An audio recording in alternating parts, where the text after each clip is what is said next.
I can't believe that you came into my life.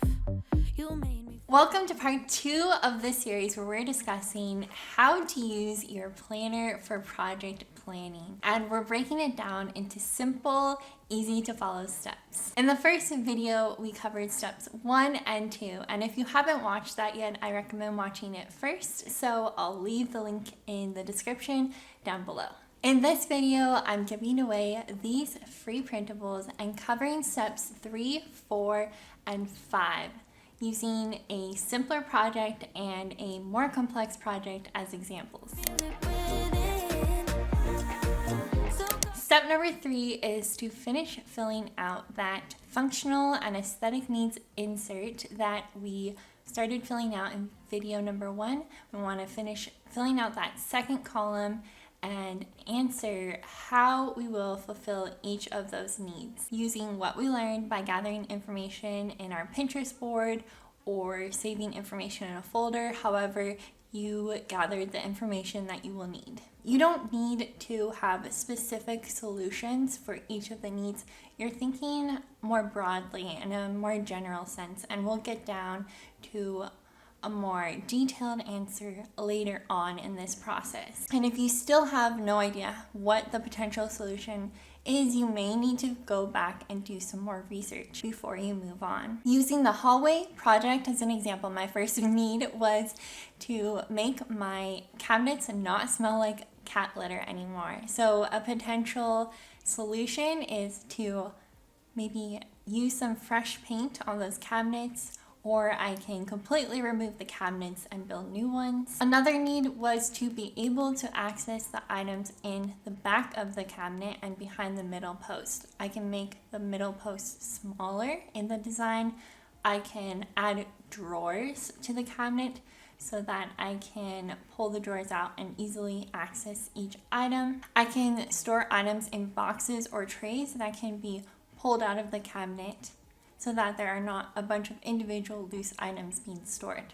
Another need, which was an aesthetic need, was for the room to feel larger and also to flow well with the rest of the house. And I can do that by using white paint on the walls and the cabinets, and also incorporating colors from the family room like golds and neutral colors into the color scheme of the hallway. For the garden, the first functional need was to determine what to grow that I will actually eat.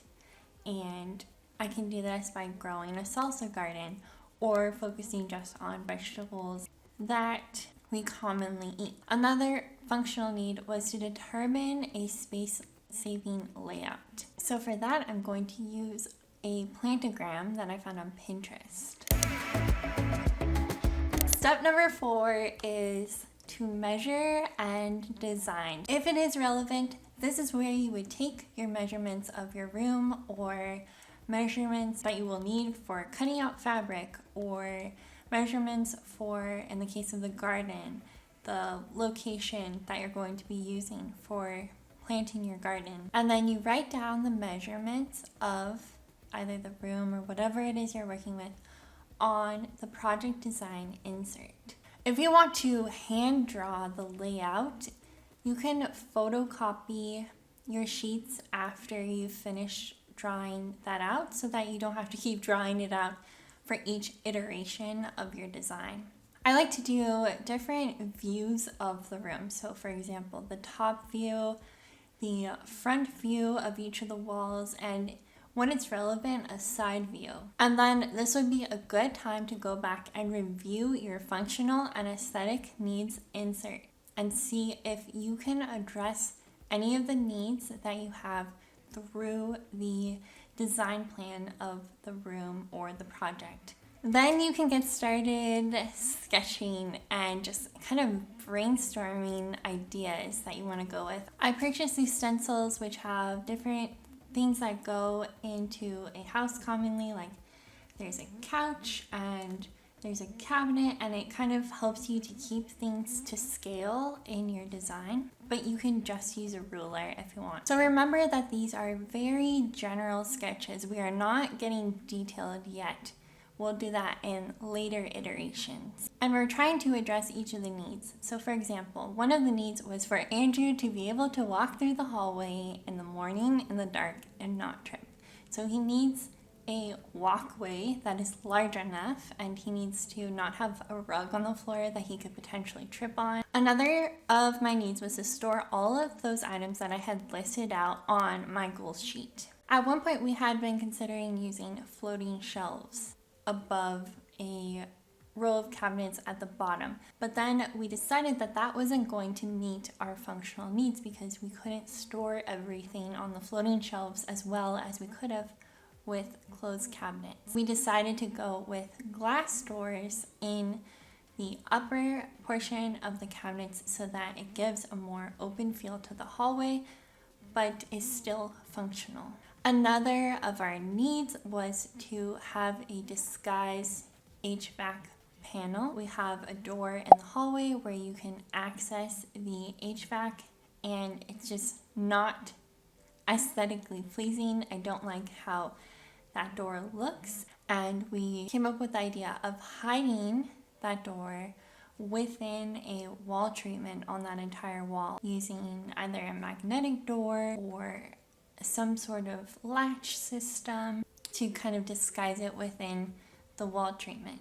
For the garden, for this step, the measuring and designing portion, this is where you would find the location that your garden is going to go. Maybe it's in a planter bed or a pot. And then keep into consideration that it's in a well-drained area and that it is well lit and has the ability to be watered. And then take measurements of the location and plot out where each of the plants will go and the spacing of those vegetables according to the research that you did online.